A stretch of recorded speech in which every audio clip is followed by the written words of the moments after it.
Aloha, welcome back to Bear Farm. Doing a video today to talk about and show you guys some very rare fruits that we've recently gotten.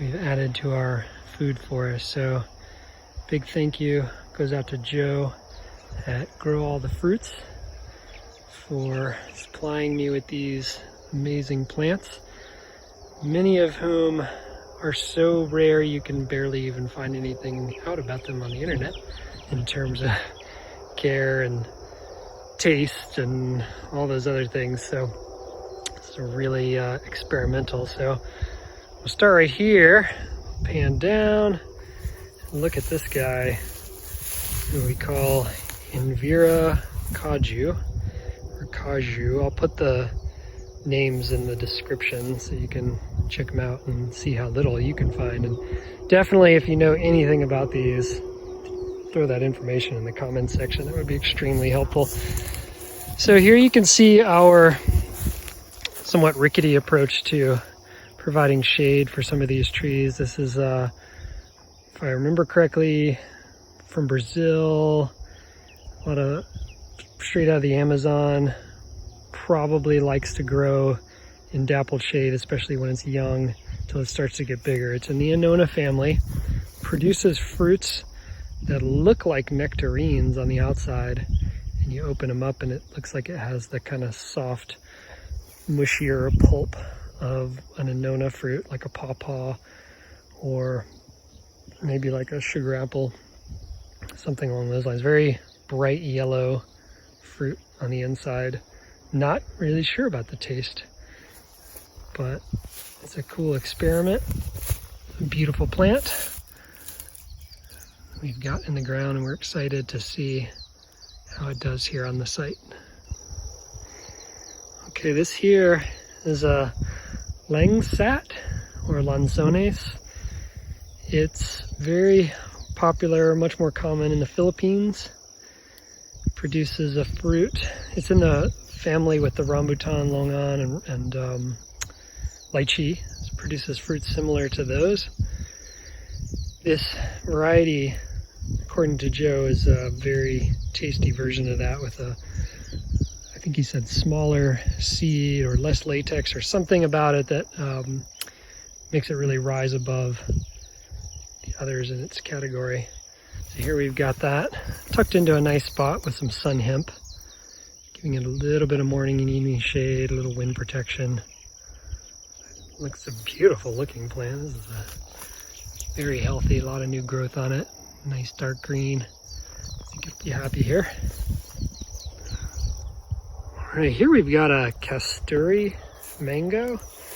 This is, I believe, and I could have plenty of this information wrong, so please feel free to correct me. Again, not a ton of information about a lot of these things.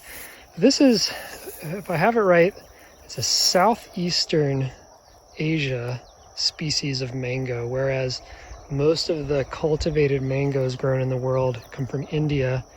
They come from climates with a definite dry season, just less rain overall.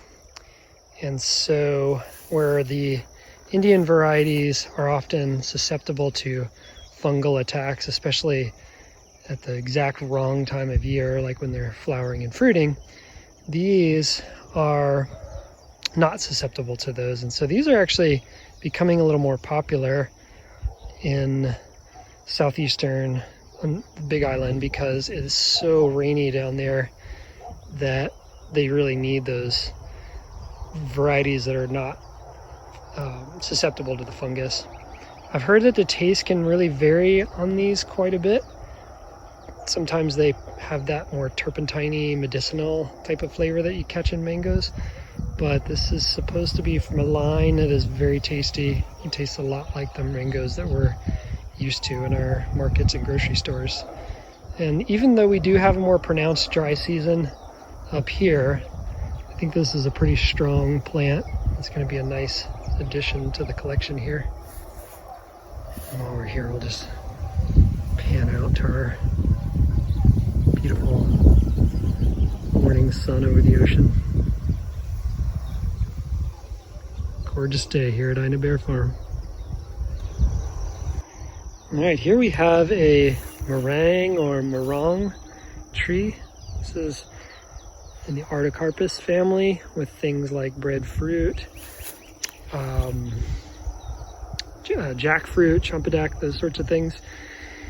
This produces a fruit that I'm pretty sure it was Joe that was telling me can be a little bit misunderstood at times, because if you pick it at the wrong time, it can have a fairly foul odor that on the internet is described like gasoline. That's not a very favorable description for sure. But if you pick it at the right time, it allegedly has an exquisite aroma that's much more connected to its flavor profile, which I'm told is kind of like pineapple, jackfruit mixed together. And they're smaller fruits than jackfruit. They're much easier to handle and eat. So we're excited about this one. We have two we got from Joe, and we followed his advice, planted them relatively close together, about 20 feet. They do get pretty big, but by putting them relatively close together, we'll hopefully ensure some good pollination for both the trees. All right, the last on the list, we have another Annona. This is also from Brazil, commonly referred to as the Beech sugar apple.